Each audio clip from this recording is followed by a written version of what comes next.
Thank you very much for your time. Thank you.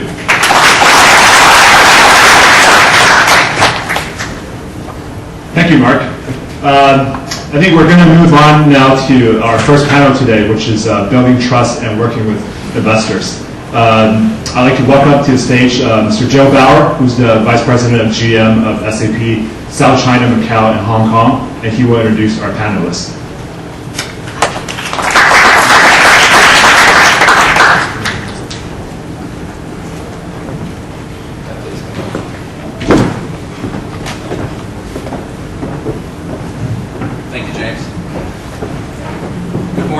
My name is Joe Bauer. I'm Vice President and General Manager of SAP South Region.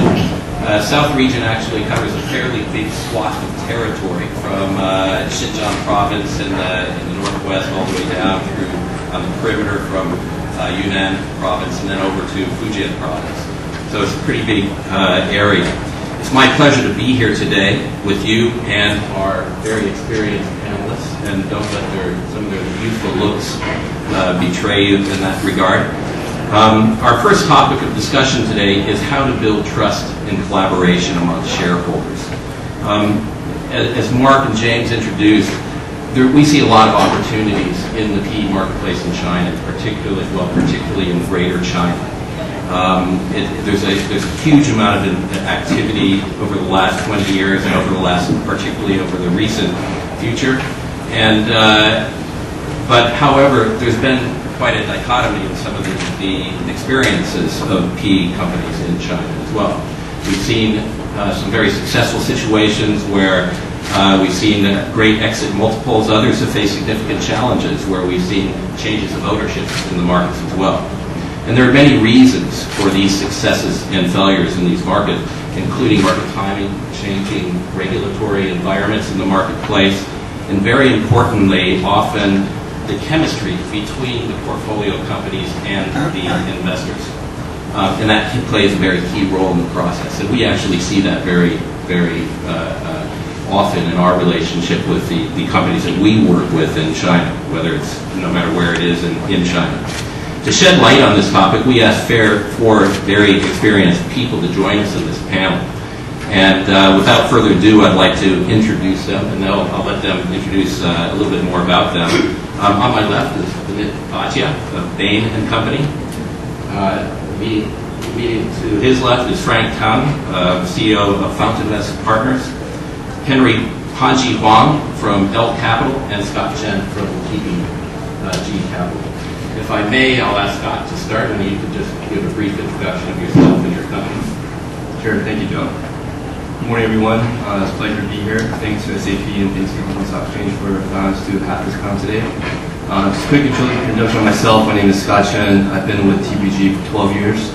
I've been all around the region in Asia, but now I head up our Beijing office, which is our biggest office covering Greater China. Quick 2 minutes on TPG.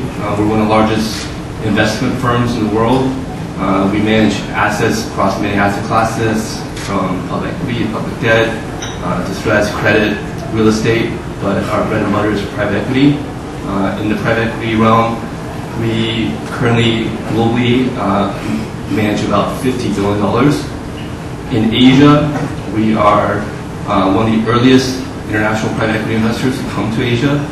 We opened our first office in Shanghai in 1994, so almost 20 years of gaining a lot of experiences and scars investing in China. Across China, we have 4 offices: Beijing, Shanghai, Chongqing, and Hong Kong. We primarily focus on a lot of the same sectors that my colleagues here will also cover, but financial services, healthcare, and consumer retail. Thank you. Well, good morning, everyone. First of all, thank you, SAP and the Hong Kong Stock Exchange for organizing this event.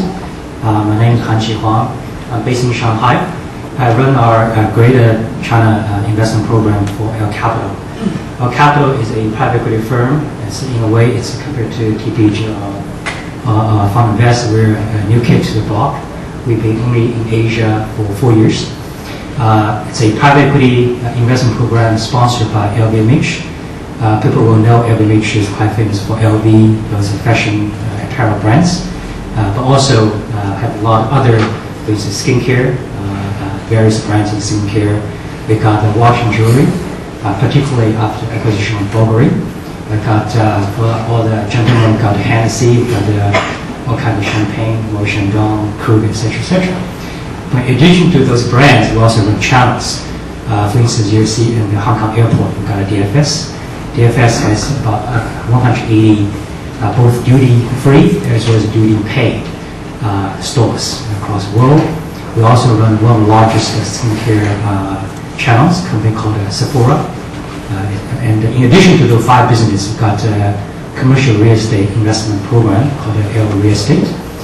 Our capital is different from the focus on LVMH in 2 areas. One, we only invest in so-called aspirational segments.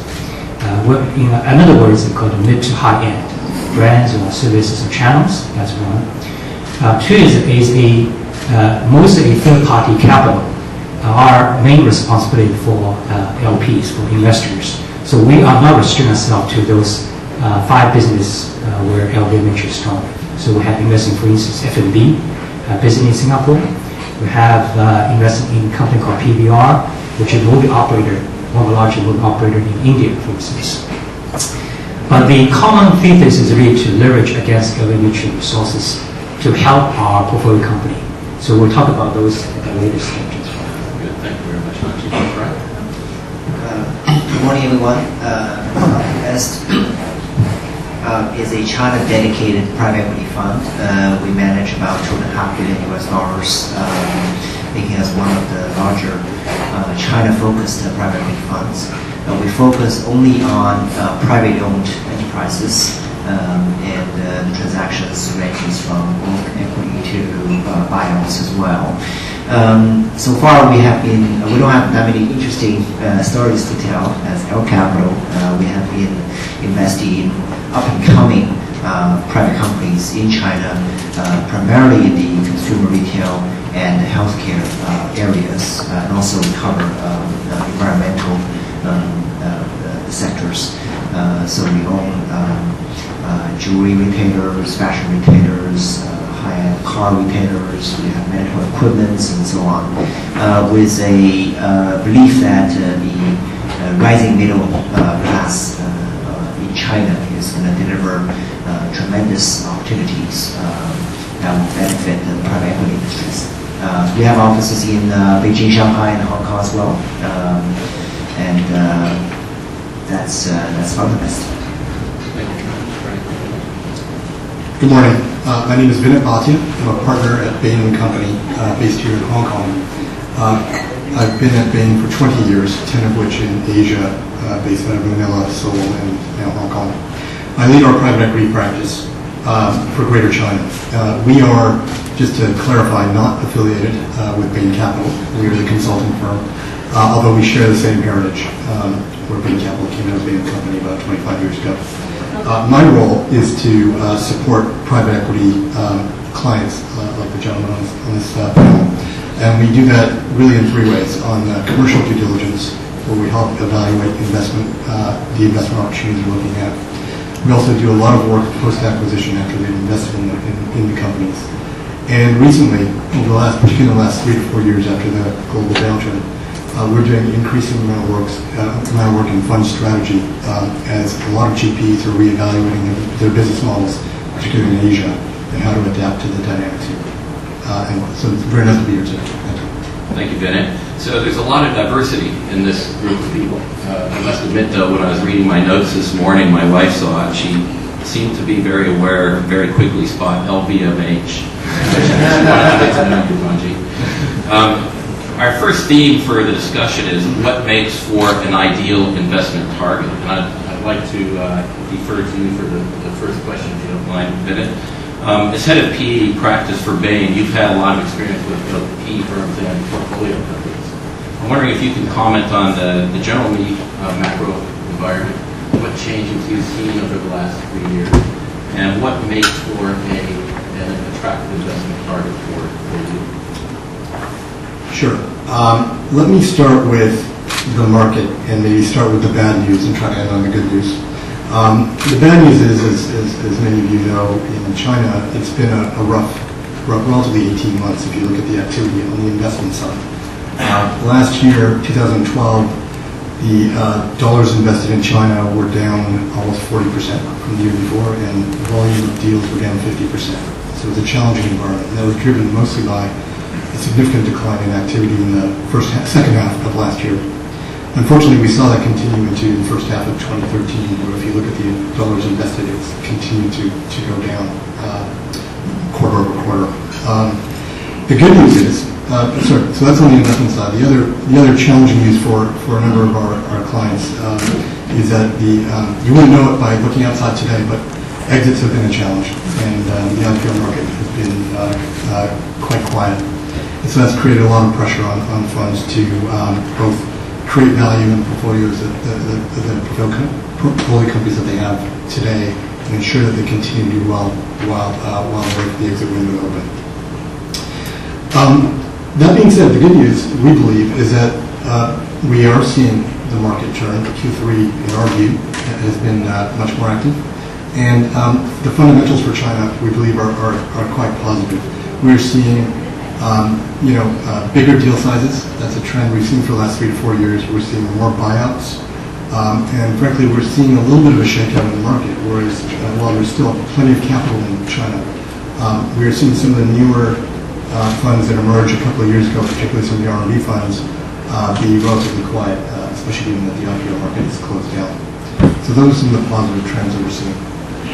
In terms of how do you look for an attractive company? The first thing is, in China, we don't see necessarily certain sectors winning out. It's a very diverse market, and we see deals being done across all sorts of sectors. Although probably last year we saw a bit more of a shift towards consumer-related investments, businesses that dealt with the consumer segment.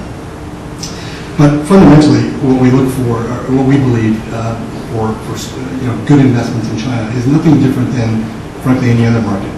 It starts with a company with a strong and sustainable or defendable position in the marketplace, so typically someone with strong relative market share. Secondly, it's a company that has some sort of differentiation or strength that is definable against competitors, whether that's a cost position advantage, whether that's strong channel capabilities, or whether it's strong customer relationships that are sticky. And lastly, and we see much more emphasis on this in the last few years, is really a focus on the management team and the capability of management. And not just who they are and what they've done, but actually attitude and how they think about their business, but also how they think about bringing on outside investors. And we think that's a very important aspect of the value of your business as our clients look to invest in. Thank you very much. I think the management attitude is something we see very often when we look at very interesting in China. I hope we can talk about that a little bit more later on some of the challenges. Frank, FountainVest is very active in the PE industry as well, and you've recently made a very large investment in Focus Media. Could you share with us what your company needs to have in place, what a company needs to have in place to make it attractive for you? I think Vinit actually summarized quite well in terms of the criteria looking at the size of the market a company operates in needs to be large enough and attractive enough. That's one thing we will be looking at. If the company can, number one, have 50% market share in a very tiny middle market, then for a private equity investor it could be quite difficult. The positioning of the company in that market is something that we really focus on. In today's market, 10 years ago, maybe 2000, we'd be asking, what if there's a U.S. model that works very well? Let's try to find somebody who can replicate that model in China.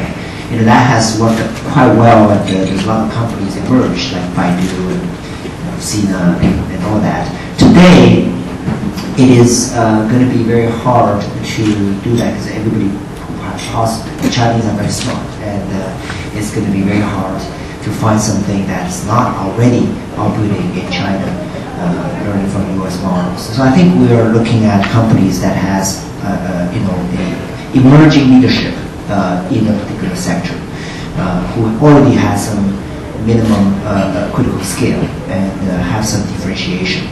Management is critical. I think, frankly, all sectors can make money. It's really depending on management. For us, we look at three things. First of all, is the integrity. We cannot take it for granted, as you all know, in terms of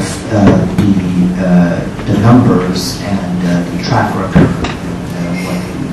what we hear in terms of what the company is doing. Second is capability, in terms of the company's ability to really execute their business plan. The third thing is mentality. Whether the management has an open mindset to attract new professional management or system or change, whatever their current practice, and that's very, very critical. And we often find people who have been operating the business successfully for 15, 20 years who tend not to be very open about changes they want to introduce into the company. And that is going to be make the business difficult in terms of growing to the next stage, because other people next door will do that. Yeah, thank you very much. I think we're hearing some common themes in terms of emerging market position and sustainability in the market position. Hanji, would you agree with that? And I know Elva Capital has a unique angle, and I'm curious how you utilize the LVMH resources and skills there, and focus very much on the retail luxury goods. In that space, can you share how you evaluate investment targets? Yeah, I actually fully agree with both Vinay and Frank said. In addition to what we call traditional financial requirements, really means a strong company with a good market share and I would call it attractive financial return for the investment. In addition to those, the way we look at it is really how we can, the theme of this topic is how we can help a business grow. That's what we try to do, to enhance what we call alpha. We're not a passive investor, right? So we try to enhance the value by really involve both at operation level as well as strategic level. Now the challenge is this, because we only focus on consumer retail, and people will know that good consumer retail companies normally have good cash flow. They are not in the market to raise money.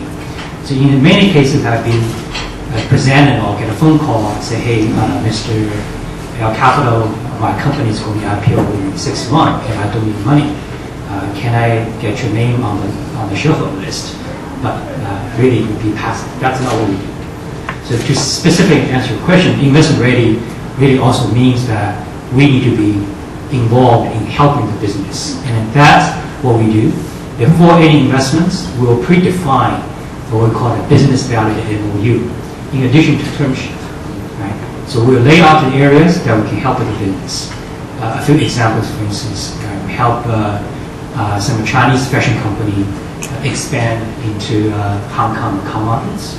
We help a Singaporean company, which is the dominant market share in Singapore domestic footwear business, in opening about 60 shops within 2 years time frame in Shanghai region.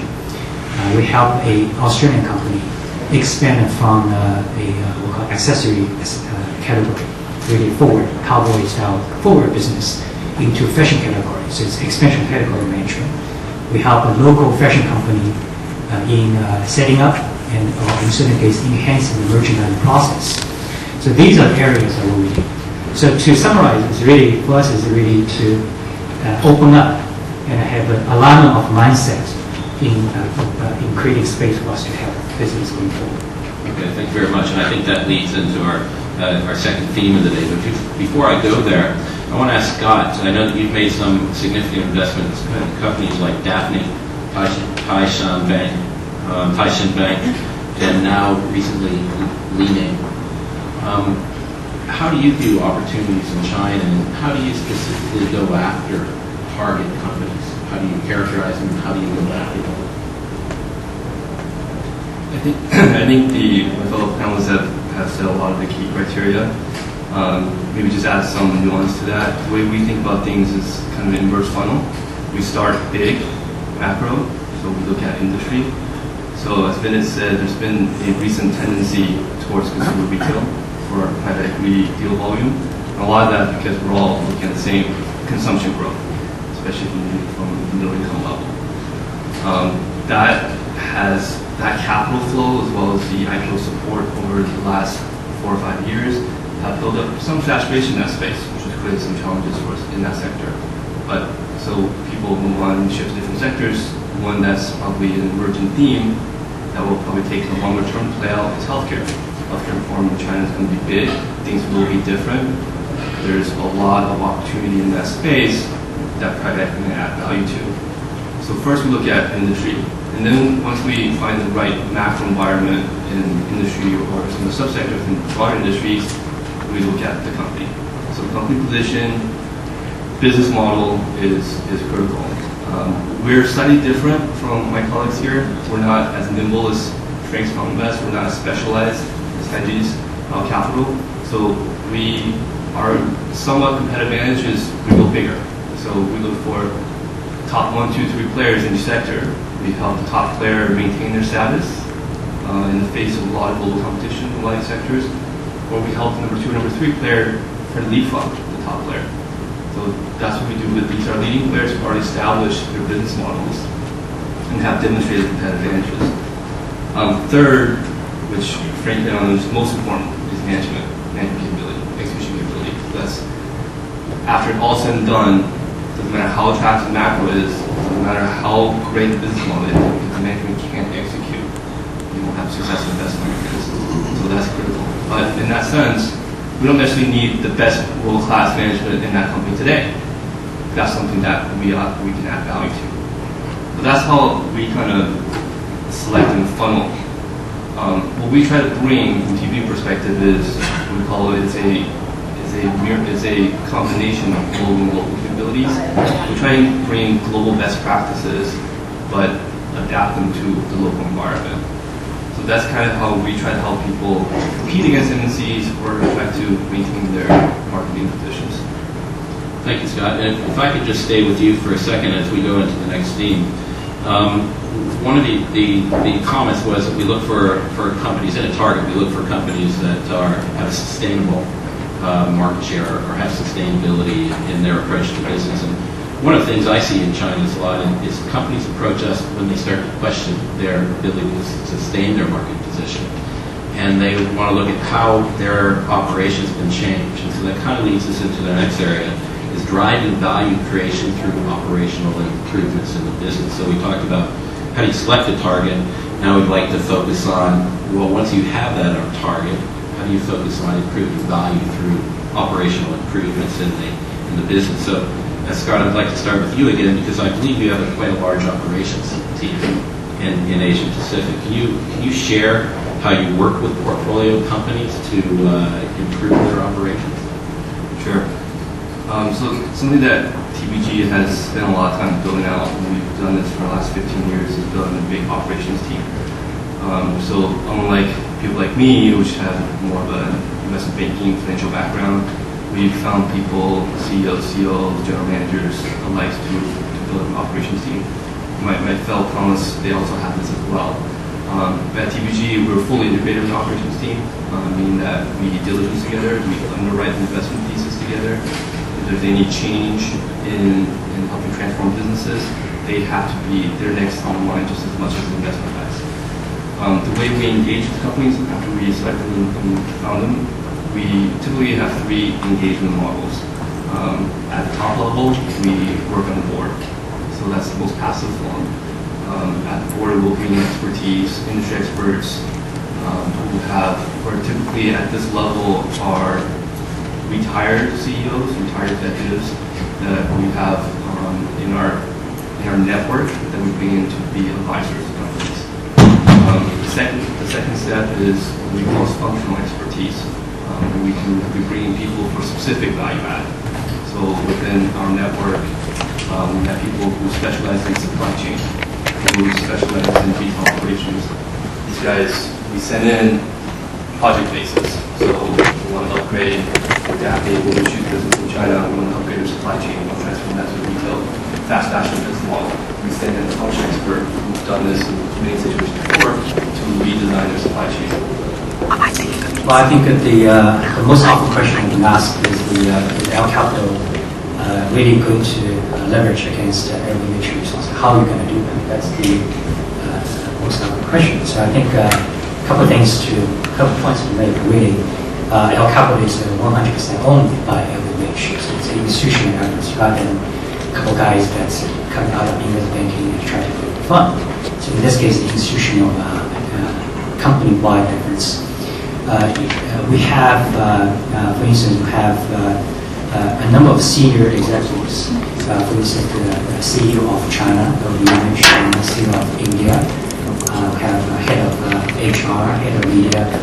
They're all being contracted by El Capital to help El Capital portfolio companies. So this is a part of their job, daily job. Now, but also we need to be on industry. We got ex-Asia CEO of Swatch. We got the ex-Asia CEO of Tommy Hilfiger. We got ex-head of merchandising for DFS. For instance, the person I work with in Shanghai is ex-general manager for Coach. So having those people, the list goes on, but having those people work on full-time basis on El Capital employee that will have multiple levels of engagement with our portfolio companies. We have done, I already mentioned that we have done many things. We have identified issues, whether it's merchandising, whether it's geographic expansion, whether it's category management, whether it's inventory disposition, for instance, as well. We will work with senior executive within LVMH, as well as sending special project managers from our team to take on those special projects with our portfolio companies. At one more point, most of the investment we have done are minority, even though we have done a few majority deals in Australia and Singapore. We are quite mindful that we are not the guys running the marathon. It's entrepreneurs, the founders are the guys running the marathon. We are the ones holding out a bottle of water along the way to help the marathon runners. So we're on a needed basis to give a push when it's needed. Okay, very interesting leverage of LVMH resources as well at the executive level. I imagine throughout the organization where it's needed and specific industry resources. Frank, Fountain Fest also does a lot of deals in the retail space, I believe. And I know you're building an ops team as well. How do you work with entrepreneurs in your portfolio companies? We have built an operational team as well. Recently we had a discussion and see what might be working and what might not be working. And actually, the more conclusion we have is that if the chairman did not buy in this, no matter how much work you do, it's not effective. So, we're working with private-owned enterprises, and often the chairman and CEOs are pretty dominating. So we need to generate institutional buy-in by getting the chairman to buy in first. And we had some, time wasted on certain companies just because the chairman pays lip service, said, okay, go do it. And he never really truly supported it. And in the end, you're just running around, and that was not very effective. So that's the first lesson. Secondly, in terms of functional expertise, I agree very much with Scott. That is the easiest path to gain acceptance, to really try to change a company.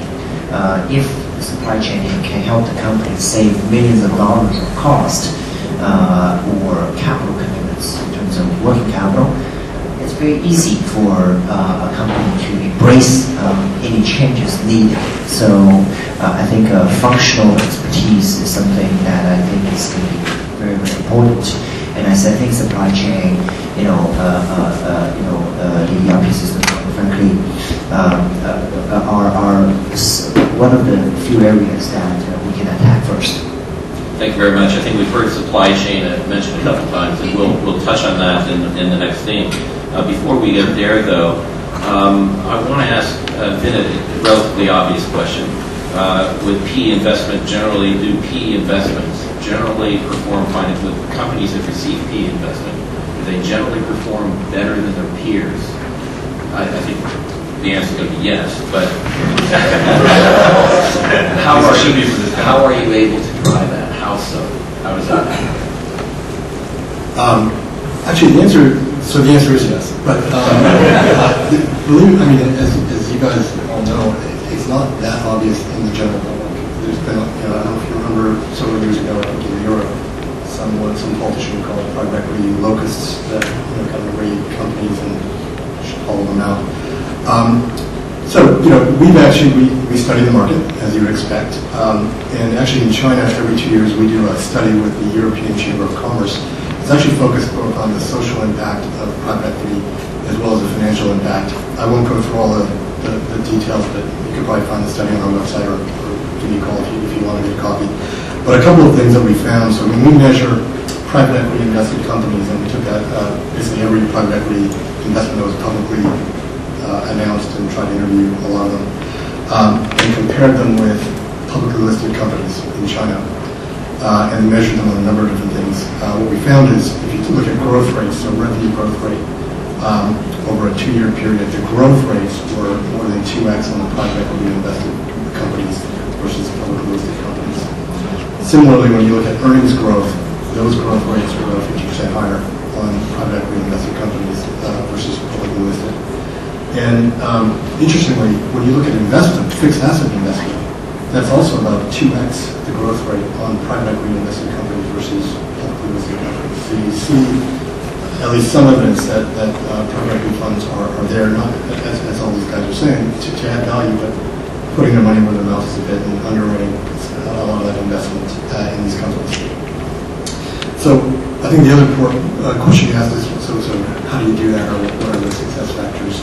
And in our view, it starts from you have to go right through the life cycle of the deal. So it starts with a very sharp, focused deal thesis. The days of saying, yeah, I can underwrite this business opening 200 stores a year and that's probably good enough. I think those days are over, and you have to have a very focused view on what are the 3 or 4 things that you believe are going to make this a 3x to 5x deal, and really be convinced of that. Once you make the investment behind that, it's actually not just letting management go ahead and running with that, which of course is their job, but it's to get alignment and build a very detailed plan on how you're going to do that through the life of the deal. And that's not just a financial plan; it's an operating plan, initiatives, milestones, accountabilities, etc., baked into it. The third element then is to then put in the right governance structure around that, to not just monitor but to support and help the management team. And the last ingredient, we believe, is to, as a private equity fund, to basically, put your money where your mouth is, and to support the company both financially but also non-financially in those 3 or 4 investment themes in a very aggressive way. So whether it's putting people in, whether it's putting capital in, whether it's bringing in other partners, whatever it might be, but being very focused around that initial deal thesis. We as a consulting firm actually co-invest in a lot of deals, and so we've got a database of about 300 deals over the last 10 years that we've co-invested in. And when you look at the companies that have done those things really well versus the market, it's actually about a 2.5 times difference in returns that we see. So we do believe this is a sort of proven method. Okay, very good, very interesting. I think I'll stay with you for the next question since you're on that subject, but on the things that help drive that 2 times investment, because I'd really like to tie that into my next theme, which is the role of technology. Obviously, this is a little bit closer to my heart as a subject, but SAP has been in the business, as Mark was mentioned before, for 40 years, helping large and small companies run their businesses better. And in China, we're approached by a lot of companies who want us to use our system software